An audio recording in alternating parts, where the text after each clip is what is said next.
Hello guys, आप सभी का MK हिंदी चैनल में स्वागत है। हमारे वीडियो को लाइक कीजिए और अगर आप हमारे चैनल में न्यू हैं तो हमारे चैनल को सब्सक्राइब करके बेल आइकन को प्रेस कर दीजिए ताकि आपको लेटेस्ट अपडेट मिलती रहे। चलिए अब वीडियो स्टार्ट करते हैं। प्रिय छात्रों, कक्षा 8वीं की आज की तासिका में आप सभी का स्वागत है।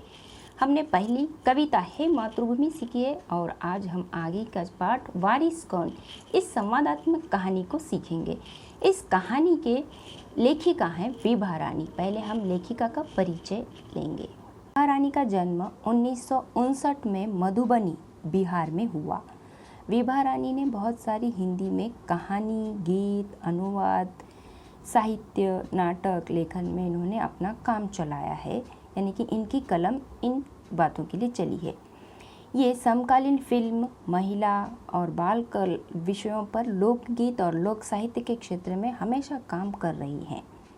इनकी प्रमुख रचनाएं चल खुसरो घर अपने, मिथिला की लोक कथाएँ, गोनू झा के किस्से, ये कहानी संग्रह है। अगले जन्म मोहे बिटिया न कीजो, ये इनका नाटक है। इस पाठ में इस संवादात्मक कहानी है ये। इस कहानी के माध्यम से लेखिका का कहना है कि हमने अपनी बुद्धि से समय और साधनों का सदुपयोग करना चाहिए, उससे हमें उत्तम फल प्राप्त होता है। ऐसा करने वाला ही अपने जीवन में सफलता प्राप्त करता है। तो अब हम वारिस कौन ये कहानी शुरू करते हैं। एक राजा था, उसके 4 बेटियां थीं। राजा ने सोचा कि इन चारों में से जो सबसे बुद्धिमती होगी उसे ही अपना राजपाट सौंपेगा। इसका फैसला कैसे हो, वो सोचने लगा। अंत में उसे एक उपाय सूझा। उसने एक दिन 4 बेटियों को अपने पास बुलाया, सभी को गेहूं के 100-100 दाने दिए और कहा, इसे तुम अपने पास रखो। 5 साल बाद मैं जब इन्हें मांगूंगा तब तुम सब मुझे वापस कर देना। गेहूं के दाने लेकर चारों बहनें अपने अपने कमरे में लौट आईं। बड़ी बहन ने उन दानों को खिड़की के बाहर फेंक दिया। उसने सोचा, आज से 5 साल बाद पिताजी को गेहूं के इन दानों की याद रहेगी क्या?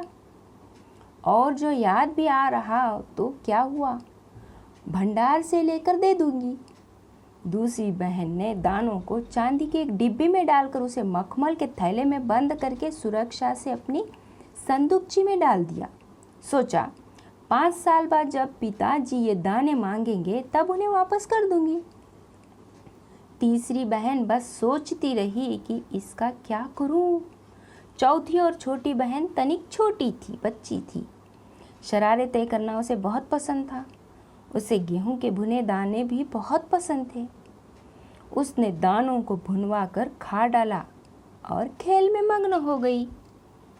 तीसरी राजकुमारी को इस बात का यकीन था कि पिताजी ने उन्हें यूं ही ये दाने नहीं दिए होंगे, जरूर इसके पीछे कोई मकसद होगा। पहले तो उसने भी अपनी दूसरी बहनों की तरह ही उन्हें सहेज कर रख देने की सोची, लेकिन वो ऐसा नहीं कर सकी। 2-3 दिनों तक वो सोचती रही। फिर उसने अपने कमरे की खिड़की के पीछे वाली ज़मीन में वे दाने बो दिए। समय पर अंकुर फूटे, पौधे तैयार हुए, दाने निकले।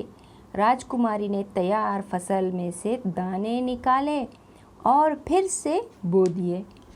इस तरह 5 वर्षों में उसके पास ढेर सारा गेहूं तैयार हो गया।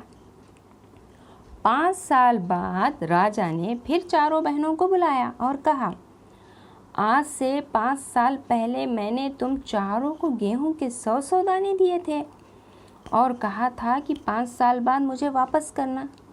कहाँ है वे दाने? बड़ी राजकुमारी भंडार घर जाकर गेहूं के दाने ले आई और राजा को दे दिए।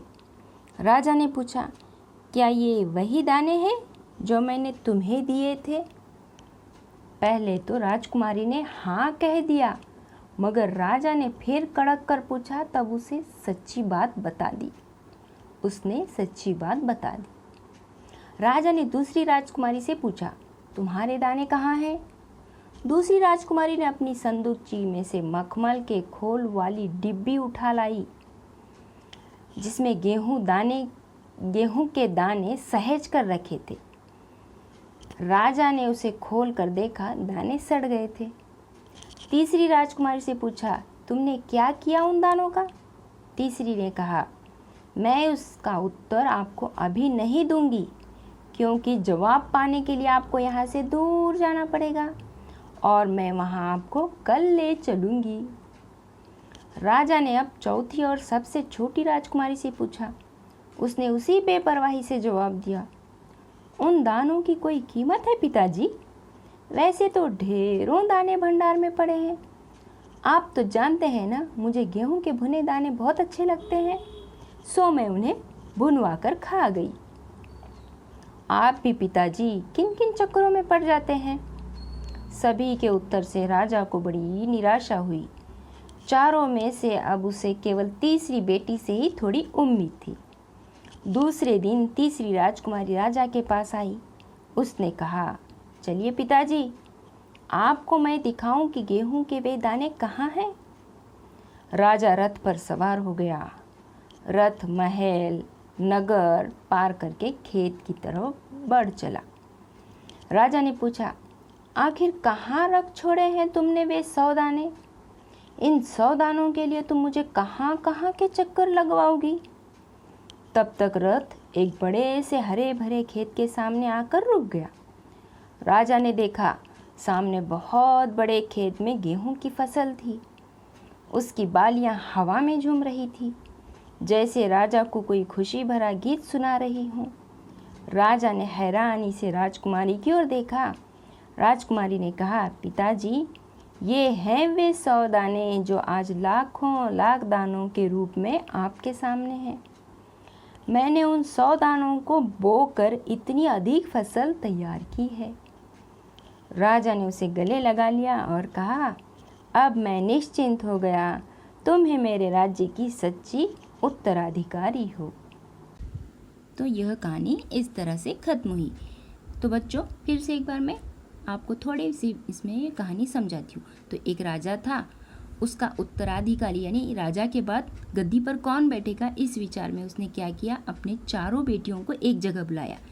उसे एक भी बेटा नहीं था, इसलिए उन्हें चारों बेटियों का परीक्षा लेने की उन्होंने सोची और सबको उन्होंने क्या किया, 100-100 गेहूं के दाने दे दिए और उसका जो सदुपयोग करेगा यानी कि अच्छा उपयोग जो करेगा उसको वो अपना उत्तराधिकारी यानी वारिस बनाना चाहते थे, यानी कि गद्दी पर बिठाना चाहते थे।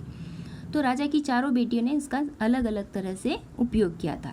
पहली बेटी ने जो है उसे क्या है, वो कमरे के बाहर खिड़की के बाहर वो फेंक दिया और दूसरी बेटी ने एक चांदी की डिब्बी में रख डाला और तीसरी बेटी सोचती रही कि मैं इसका क्या करूं और चौथी बेटी जो है छोटी थी वो क्या कर दी, उसे उन दानों को भूनकर खा गई। इस तरह से 5 साल बाद फिर राजा ने इन चारों को एक जगह बुलवाया और पूछी। तब उन्होंने अपना अपना जो वो कार्य किया था गेहूं के दाने के बारे में उन्होंने बता दिया। लेकिन जो गेहूं के दाने खिड़की से बाहर फेंक दिए उसका तो बेकार हो गए और जो डिब्बी में डालकर रखे थे वो सड़ चुके थे। तीसरी वाली सोचकर उन्होंने कुछ राय ली थी कि वो उसे खेत के रूप में उसने उगाया और दानों को बढ़ाती गई, यानी कि फसल पर फसल उगती गई, गेहूं के दाने बढ़ गए थे और उसका इतना सारा ढेर सारा भंडार बन चुका था। और चौथी बहन छोटी थी सबसे और वो छोटी बच्ची होने के कारण उसे गेहूं के दाने पसंद थे, उसने क्या किए, भूनकर खा लिए थे। इस तरह से ये चारों ने गेहूं के दानों का उपयोग किया, लेकिन उसमें से सदुपयोग सिर्फ तीसरी बेटी ने किया और वो जो सदुपयोग किया था वो खेत के रूप में राजा देखकर बड़ा प्रसन्न हो गया और उसने अपना वारिस यानी कि उत्तराधिकारी जो है अपनी तीसरी बेटी को बना दिया। इस तरह से यह कहानी खत्म हुई। कठिन शब्दार्थ लिख लीजिए अभी और इस तरह से कहानी खत्म।